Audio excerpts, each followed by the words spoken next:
Hello दोस्तों, नमस्कार। एक बार फिर से स्वागत है आपके अपने यूट्यूब चैनल देव जी के ट्रिक्स में। तो दोस्तों, यहाँ पर देख सकते हैं एलटी ग्रेड की तैयारी आपकी पूरी तरीके से कंप्लीट हो चुकी है। लास्ट एक टॉपिक बचा था जिसके कमेंट आ रहे थे काफ़ी लोगों के, काव्य शास्त्र से, है ना। और काव्य शास्त्र यानी काव्य का जो स्वरूप है, लक्षण है, गुण है, दोष हैं, शब्द शक्ति है।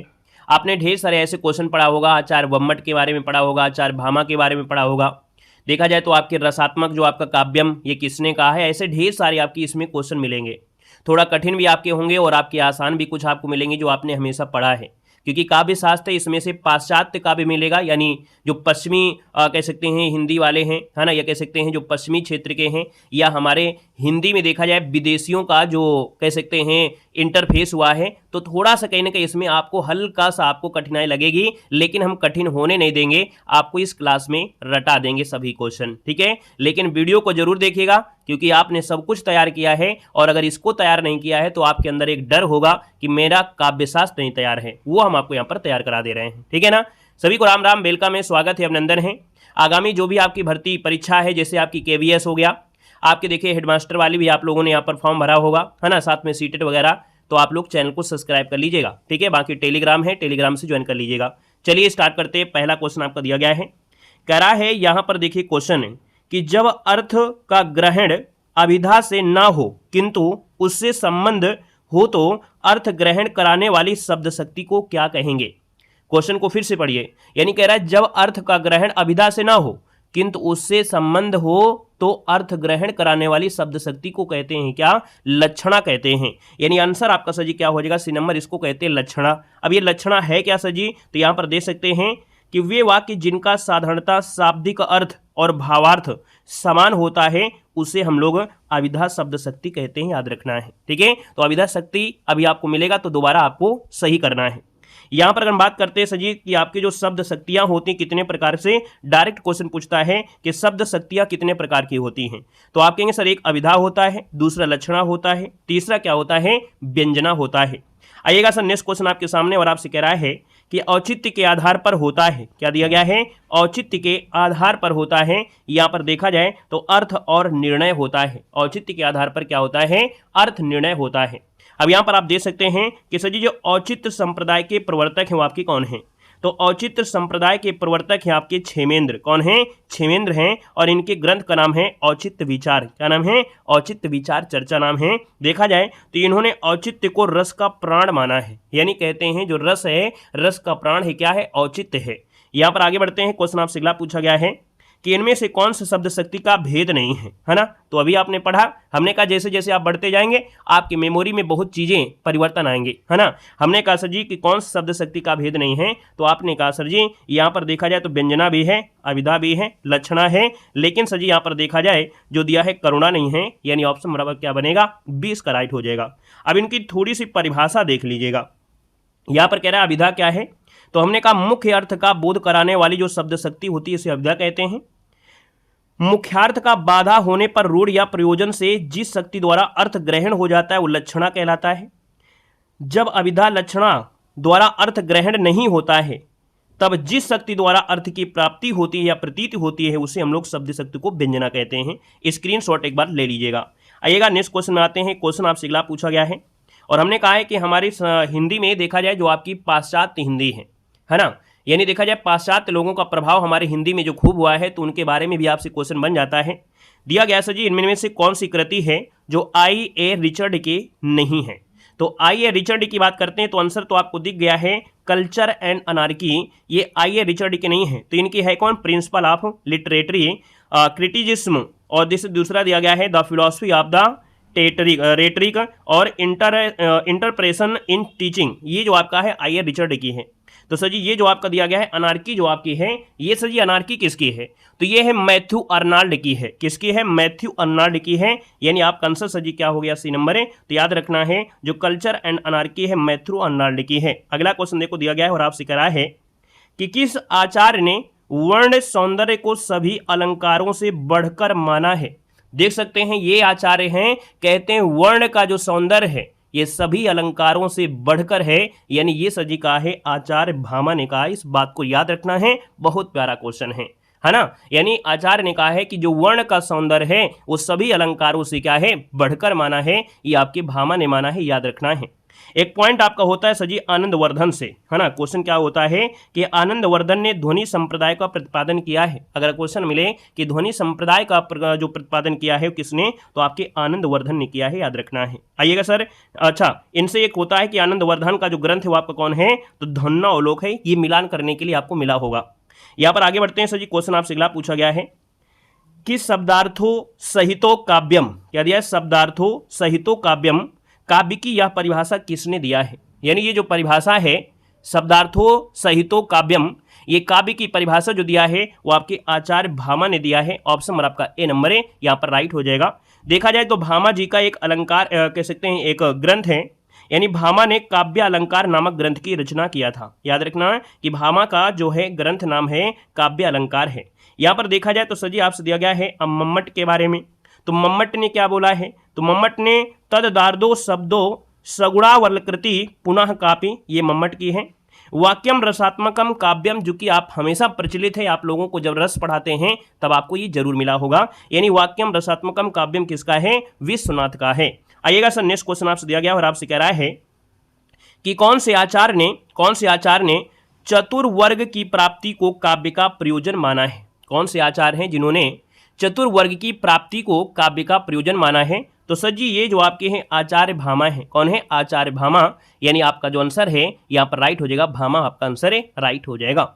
यहाँ पर सर जी आगे बढ़ते हैं। क्वेश्चन आपसे अगला पूछा गया है और आपसे यहाँ पर कह रहा है कि आचार्य दंडी के काव्य हेतु किसे माना गया है। क्या दिया है, आचार्य दंडी के काव्य हेतु किसे माना गया है। यानी 8 की अगर हम बात कर लेते हैं तो सर जी आपका आंसर हो जाएगा डी नंबर है। यानी इनके जो दिया है आचार्य दंडी, इनके काव्य हेतु यानी काव्य में प्रतिभा, शास्त्र ज्ञान और अभ्यास क्या क्या है, तो यहाँ पर देखा जाए तो आपकी प्रतिभा, शास्त्र ज्ञान और अभ्यास को माना गया है, यानी काव्य के लिए। तो इनका काव्य सृजन का जो प्रचलित आपका श्लोक है, इन्होंने एक श्लोक भी दिया है।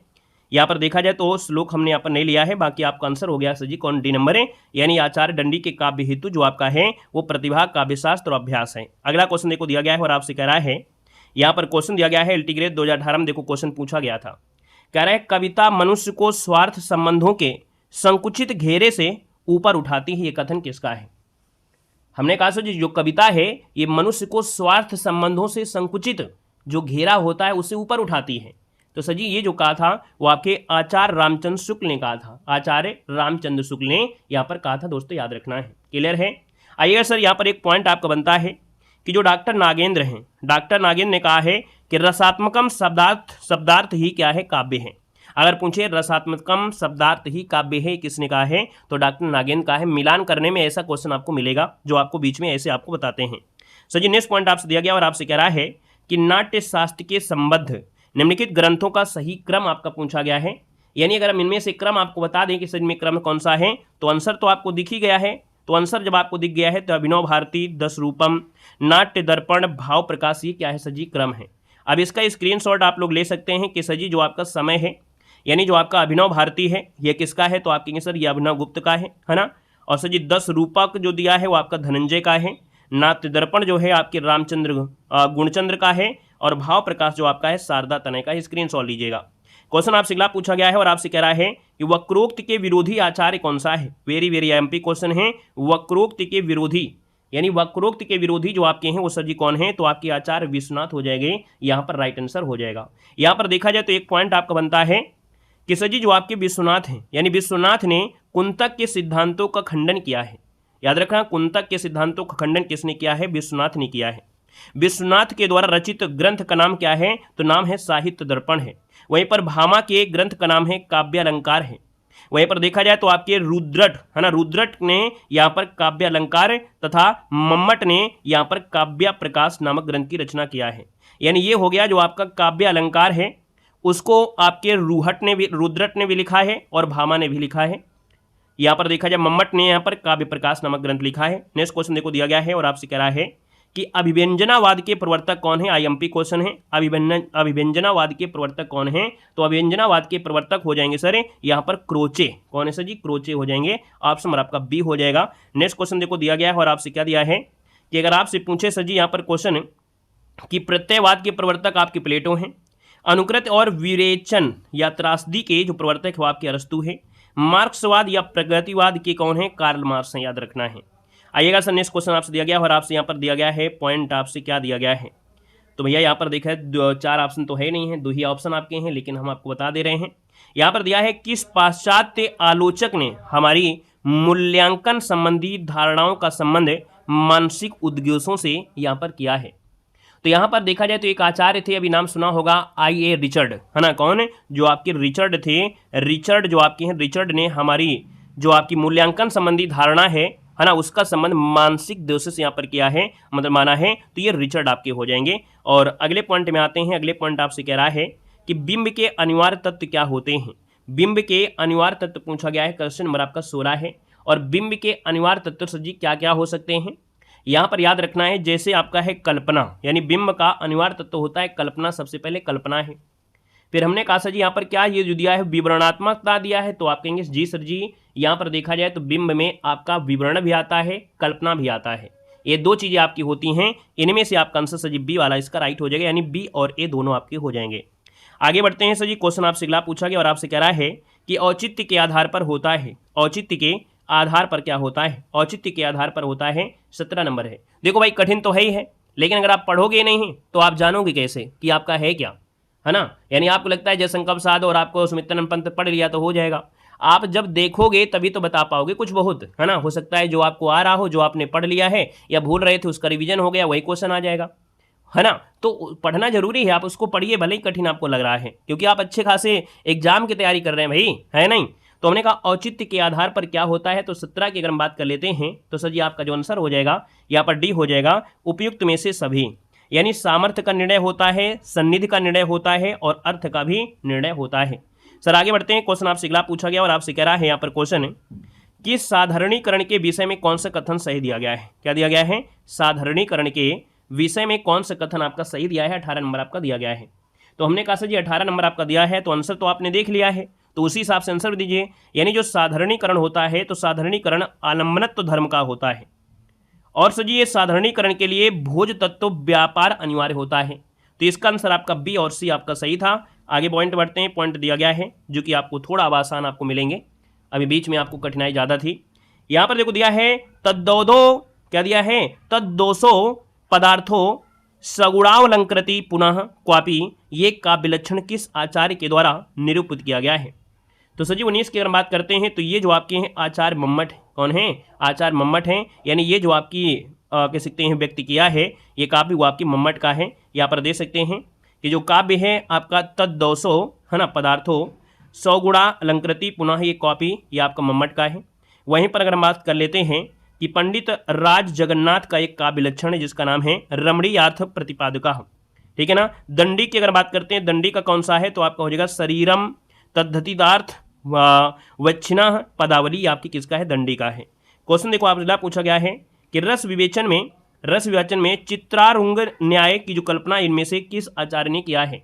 तो सर जी ये जो किया है वो आपके आचार्य शंकुक ने किया है। ऑप्शन नंबर आपका बनेगा नंबर, इसका स्क्रीनशॉट लेना है, आप इसका स्क्रीनशॉट ले लीजिएगा। यानी देखा जाए तो अगर आपसे पूछे कि भट्ट जो लोलट हैं, है ना, ये कौन से दार्शनिक से हैं? मीमांसा से हैं। शंकुक जो आपके हैं न्याय दर्शन से हैं। भट्टनायक जो हैं सांख्य दर्शन से हैं। वहीं पर अभिनव गुप्त जो आपके हैं वो शैव दर्शन से हैं। हो सकता है आपकी किस्मत अच्छी हो तो ये पूछ ले अभिनव गुप्त जो आपके हैं वो आपके दार्शनिक बताओ तो शैव धर्म बता देना फटाक से, है ना। अगला क्वेश्चन देखो दिया गया है कि इनमें से किस आचार्य ने काव्य गुणों की संख्या 10 माना है? हो सकता है यही क्वेश्चन आपको मिल जाए, है कि नहीं। तो हमने काव्य गुणों की संख्या जो आपके 10 मानी वो किसने माना है? तो आप कहेंगे सर ये तो आपके भरत मुनि है, ये तो हमको आता है क्योंकि आपने हमेशा पढ़ा है। लेकिन अगर आपसे पूछ लिया जाए कि सर ये वामन ने कितना माना है, तो वामन ने 20 प्रकार के गुणों को माना है। यानी अगर हम बात करते हैं तो आपका सर जी क्या हो जाएगा? काव्य गुणों की संख्या 10 आपके भरत मुनि हो जाएगा, इसका आंसर है। यहाँ पर देखा जाए तो हमने कहा कि आचार्य वामन ने सर जी यहाँ पर 20 प्रकार के गुणों की कल्पना किया है। क्षेमेंद्र को औचित्य संप्रदाय का प्रवर्तक मानते हैं। क्षेमेंद्र को औचित्य संप्रदाय का प्रवर्तक अभी आपको मिला भी था। वहीं पर देखा जाए आचार्य भोजराज के प्रसिद्ध ग्रंथ का नाम क्या है? सरस्वती कंठाभरण है। अगले क्वेश्चन में आते हैं। क्वेश्चन आपसे दिया गया और आपसे कह रहा है कि भारतीय नाट्य शास्त्र की दृष्टि से नाटक का मुख्य उद्देश्य क्या होता है? यानी जो नाटक देखते हैं उसका मुख्य उद्देश्य क्या होता है? तो आप कहेंगे सर नाटक का मुख्य उद्देश्य क्या बनेगा? ऑप्शन देखिएगा, कह रहा है व्यक्ति का परिशोधन, चारित्रिक चित्रण दिया है, दृश्यों का प्रस्तुतिकरण दिया है और आपसे दिया गया है रसास्वादन। अगर आपको नाटक अच्छा नहीं लगता है तो आप भाग जाओगे, चाहे इतना अच्छा मतलब यहाँ पर दृश्य आपका दिया हो, दृश्य ही अच्छा नहीं है, यानी आपको उस चीज को देखने में अच्छा लगना चाहिए, यानी कहते हैं रस का स्वादन होना चाहिए, तो आप कंसेप्ट ये हो जाएगा रसास्वादन, ये मुख्य है। बाकी है तो हर चीज होता है नाटक में, लेकिन मुख्य जो आपसे पूछा है आपका आनंद, यानी हमने कहा आनंद जरूरी होता है, आनंद आपका रस हो जाएगा, है कि नहीं। ये तो आप पढ़ा है, आपने पढ़ा होगा नाट्य शास्त्र में भरत मुनि ने श्रेष्ठ ग्रंथ माना है ना, रसास्वादन जो आपका है, और भैया इसको पंचम वेद भी माना है कि नहीं माना है। तो यहाँ पर हमने कहा सर जी, यहाँ पर देखो दिया भी गया होगा, यहाँ पर देखो दिया गया है, आपसे कह रहा है सर जी दृश्यों आदि गुणों को गौड़ स्थान रखते हुए नाटक के आनंद रस का रसास्वादन को प्रमुख बताया गया है, और नाट्य शास्त्र भरत मुनि का शेष ग्रंथ है जिसे पंचम वेद भी कहा गया है, यानी नाट्य शास्त्र को पंचम वेद की संज्ञा दी जाती है। सर जी क्वेश्चन दिया गया है कि काव्य शास्त्रीय ग्रंथ काव्य मीमांसा के लेखक इनमें से कौन है, तो काव्य मीमांसा के लेखक हैं ये राजशेखर है, ऑप्शन नंबर आपका सी हो जाएगा, राजशेखर हो जाएगा। सर जी क्वेश्चन आपसे अगला पूछा गया और आपसे कह रहा है, यहाँ पर एक पॉइंट देखिएगा, हमने कहा सर जी नाट्य शास्त्र को भरत मुनि ने पंचम वेद भी कहा है, इसमें 36 अध्याय हैं, लगभग 5000 श्लोक आपके हैं। यहाँ पर देखा जाए तो भरत मुनि ने नाट्य शास्त्र में 10 गुण, 10 दोष और 4 अलंकार यहाँ पर बताए हैं, है ना। यहाँ पर आगे बढ़ते हैं सर जी, क्वेश्चन दिया गया है कि कवि कंठाभरण के रचनाकार कौन है। अभी आपको बताया गया था कवि कंठाभरण है, वो जो आपके हैं सर जी कौन, क्षेमेंद्र आपका है ना। क्या हो जाएंगे सर, कवि कंठाभरण के रचनाकार क्षेमेंद्र हो जाएंगे। यहाँ पर सर आगे बढ़ते हैं, क्वेश्चन आपसे अगला पूछा गया और आपसे कह रहा है कि 500 ईस्वी से लेकर 1100 ईस्वी तक के संस्कृत काव्य शास्त्र को क्या कहा गया है। तो इस समय के जो कहा गया है सर जी उसको प्रतिपादन काल कहा गया है। क्या बोला गया, प्रतिपादन काल कहा गया है। तो यहाँ पर देखा जाए तो सर जी यहाँ पर ये जो आयोग है ना, आयोग ने इस क्वेश्चन का उत्तर क्या कहा था, गलत कर दिया था, और सबको यहाँ पर देखा जाए कॉमन नंबर सबको दे दिया है, यानी देखा जाए तो यहाँ पर जो आंसर आपका दिया है वो आपका बी दिया गया है ना। और ये देखो आपका दिया गया है, यहाँ पर डिस्क्राइब किया गया है और प्रतिपादन काल लिखा भी है, लेकिन यहाँ पर कहीं ना कहीं देखा जाए तो ये आपका जो आयोग है इसने गलत किया था 2016 में, और सबको कॉमन नंबर दिया था।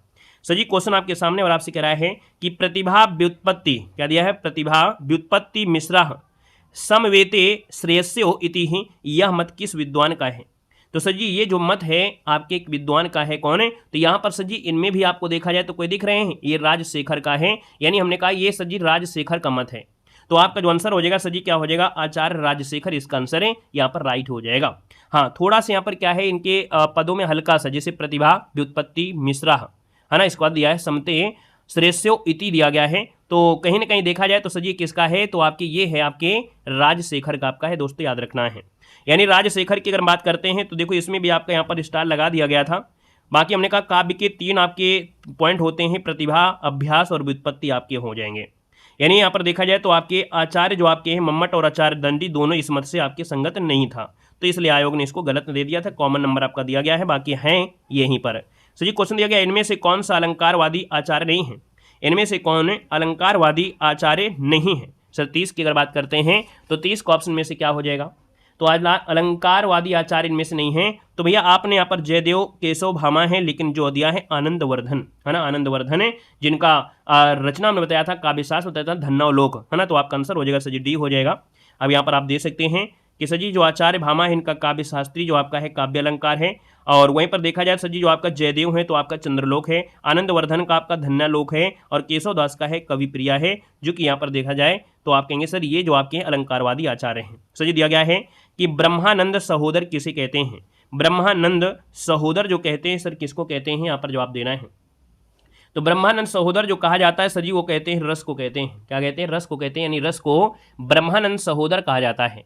तो आपका जो आंसर आएगा सर जी क्या हो जाएगा, ए नंबर इसका राइट हो जाएगा।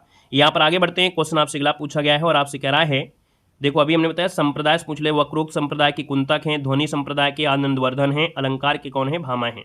दिया गया है मिथक का घनिष्ठ संबंध होता है, मिथक का जो घनिष्ठ संबंध होता है वो किससे होता है, तो मिथक का घनिष्ठ संबंध होता है जो अति मानवीय और पौराणिक पात्र होते हैं। तो मिथक का घनिष्ठ संबंध है अति मानवीय पौराणिक पात्रों से होता है। तो यानी कि हो गया जो पुराने पौराणिक पात्र हैं, अगर मतलब उन पे बातों पर लोग मिथक मतलब होता है झूठ मानते हैं, लेकिन आज के समय में जैसे विज्ञान का लेख है, प्रौद्योगिकी है ना, इनको ज़्यादा बेस्ट मानते हैं है ना, यानी इनसे वास्तविकता ज़्यादा होती है। तो वही दिया गया है, ये मिथक का घनिष्ठ संबंध आपके है अति मानवीय जो पौराणिक है, जो बढ़ा चढ़ा कर लिख दिए हैं।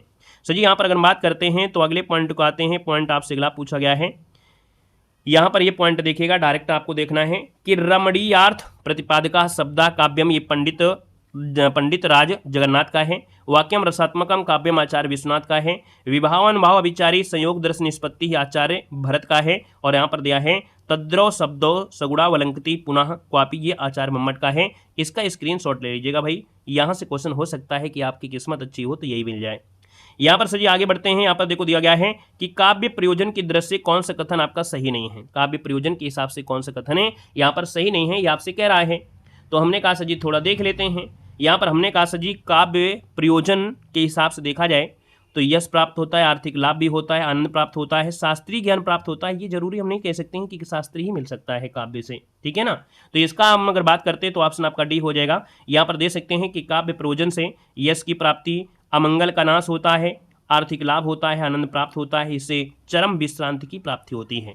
यहाँ पर आगे बढ़ते हैं सर जी। क्वेश्चन आपसे अगला पूछा गया है और आपसे कह रहा है, यहाँ पर क्वेश्चन है कि विद्वानों ने काव्य हेतु की दृष्टि से किस तत्व को आवश्यक नहीं माना है। तो दोस्तों याद रखना है कि काव्य हेतु किस चीज को नहीं माना है, तो प्रतिभा को माना है, निपुणता, बहुलता जिसको व्युत्पत्ति कहते हैं, अभ्यास को माना है। हमने तीनों चीज आपको बताया था। लेकिन सजी जो दिया है ईश कृपा, यानी ईश्वर की जो कृपा है, ये सजी काव्य हेतु ये कोई मुख्य तत्व आपका नहीं है। तो ऑप्शन नंबर आपका हो जाएगा बी नंबर है। यहाँ पर सजी देखा जाए तो हमने कहा तीन तत्वों को आवश्यक माना है, प्रतिभा है ना, व्युत्पत्ति जिसे कहते हैं, निपुणता यानी बहुलता, और आपका अभ्यास। नेक्स्ट क्वेश्चन देखो दिया गया है और आपसे कह रहा है कि भरत की रस निष्पत्ति संबंधी सूत्र के व्याख्याकारों में से किस विद्वान की व्याख्या अभिव्यक्तिवाद की कहलाती है। तो अभी हमने बताया था अभिव्यक्तिवाद का जो आपके संबंध है वो आपके अभिनव गुप्त से है। यहाँ पर सर जी आगे बढ़ते हैं। क्वेश्चन आपसे अगला पूछा गया है और अगले क्वेश्चन की बात करते हैं। तो देखिए काव्य में अलंकार अनिवार्य होते हैं, यानी काव्य में अलंकार का होना। गुण काव्य में शोभा उत्पन्न करते हैं, अलंकार काव्य में शोभा उत्पन्न करते हैं। गुण काव्य के कला पक्ष से संबंधित घटक आपके होते हैं। यहाँ पर एक पॉइंट आपसे दिया गया है कि चिर जीवो जोरी जुरे क्यों ना सने गंभीर, को घटिए वर्षभानु जा वे हलधर के वीर, है ना। यानी हमने कहा था सर ये वर्षभांजा यानी श्लेष अलंकार इसमें है ना। और सर जी यहाँ पर देखा जाए तो यहाँ पर आपसे कह रहा है इसमें दोहे में है क्या। तो सर जी इसमें है अभिधा मूला शाब्दी व्यंजना है, यानी आपका आंसर क्या हो जाएगा, ए नंबर हो जाएगा। यानी हमने कहा है कि जो अभिधा मूल है व्यंजना, इसमें आपको श्लेष अलंकार का प्रयोग किया गया है। तो इसका आंसर सर जी क्या हो जाएगा, यहाँ पर आपका बन जाएगा ए नंबर है, यहाँ पर राइट हो जाएगा, ए नंबर हो जाएगा। सर अगले पॉइंट आते हैं, काव्य के कितने प्रधान भेद होते हैं। यहाँ पर देखा जाए तो सर जी काव्य के कितने प्रधान भेद होते हैं। तो आप कहेंगे सर जी दो प्रधान भेद होते हैं। सर जी दो प्रधान भेद होते हैं, एक तो होता है दृश्य यानी देखो, और दूसरा सुनो। अगर आपको काव्य है तो पहले देखोगे सुनोगे, दोनों चीज तो आपके होंगे। किस आचार्य ने अपने ग्रंथ में काव्य प्रयोजन का स्पष्टीकरण बतलाते हुए लिखा है कि काव्यम यशस्वर्ते व्यवहार विदे शिवतेरच्छे सह परिनिर्वर्ते कांत समित्यो पदे युजे, यानी ये जो आपका लिखा है सर जी किसने लिखा है। तो सर जी आपके आचार्य बम्मट ने लिखा है, आचार्य बम्मट ने लिखा है। क्वेश्चन देखो आपसे अगला पूछा गया है, यहाँ पर देखो औचित्य का प्रतिपादन करके काव्य के प्राण के रूप में प्रतिष्ठित करने वाले आचार्य इनमें से कौन है। अच्छा क्वेश्चन आपका है, याद रखना। ये आपके अभी बताया गया था हमने कि आचार्य जो आपके थे कौन, क्षेमेंद्र थे। इन्होंने औचित्य मत का आपका प्रतिपादन किया था, औचित्य है ना, बार बार मिला है। देखो यहाँ पर अगले बार दिया है शब्द शक्तियाँ कितने प्रकार की होती हैं। शब्द शक्तियाँ कितने प्रकार की, तो आप कहेंगे से 3 प्रकार की होती हैं। वो 3 प्रकार आपने अभी पढ़ भी लिया था, अभिधा, लक्षणा और व्यंजना। यहाँ पर अगले पॉइंट में आते हैं, कह रहे सर जी सौंदर्य मलंकार किस आचार्य का कथन है। तो ये जो आपका है आचार्य किसका है, वामन का है, आचार्य वामन का हो जाएगा। यहाँ पर देखो अगला पॉइंट दिया गया और आपसे कह रहा है पॉइंट देख लिया। उससे पहले आपका शरीरम तादिष्ठार्थ है ना, तावदिष्ठार्थ कह सकते हैं। व्योच्छिन्ना पदावली आपकी डंडी की है। शब्दार्थों सहितो काव्यम भामा की है। निम्न ग्रंथों में अरस्तु का ग्रंथ इनमें से है कौन। तो अरस्तु का ग्रंथ इनमें से कौन सा है। तो सर जी अभी आपने पढ़ा था टिरोकिक है, रिटोरिक आपका है, रिटोरिक। यहाँ पर सर जी अगर हम बात करते हैं अगले पॉइंट में, तो अगला पॉइंट आपसे दिया गया है, कह रहे निम्न, इसमें से नहीं पढ़ना है, आपको पढ़ना है यूनान का सबसे पहला महाकवि कौन है। यूनान का सबसे पहला महाकवि जो आपके हैं वो आपके होमर थे। सर जी कौन है, होमर थे। होमर इसका आंसर आपको देना है, याद रखना है, होमर हो जाएगा। तो भैया इस प्रकार से यहाँ पर ये क्लास आपकी क्या होती है, कंप्लीट होती है। और हमने कहा भी है कि भैया ये जो आपका टॉपिक होता है सबसे कठिन होता है, इसीलिए हम एग्जाम के समय इसको दिए हैं, क्योंकि आपकी मेमोरी में थोड़ा जल्दी स्पीड में आपको ये एंट्री कर जाएगा। बाकी हमने कहा भी है कि आप पेपर सॉल्व करिए, अगर आपको नहीं आता है तो सीधा आपको छोड़ देना है, उसमें किसी प्रकार की दिक्कत आपको नहीं होगी, ठीक है ना। ठीक है भाई, तो हर चीज़ आप सॉल्व कर रहे हैं, ग्रामर आप सॉल्व कर रहे हैं, और हर चीज़ें हैं, अगर कुछ चीज़ें आपको छूट भी रहे हैं तो कोई दिक्कत नहीं है। तो भैया इस प्रकार से ये क्लास क्या हो गई सर जी, कंप्लीट हो जाती है। बाकी आपकी अगली क्लास होगी 8:45 में, आपके संपूर्ण व्याकरण का आज रिवीजन कर लेना है ना। और इसके बाद हमारी ये क्लास रात में होती है, यानी अंतिम क्लास होगी, वो क्लास आपकी होती है मॉडल पेपर की होती है, जो कि संभवतः है हम प्रयास करेंगे कि कल की परीक्षा में आपको मिलें।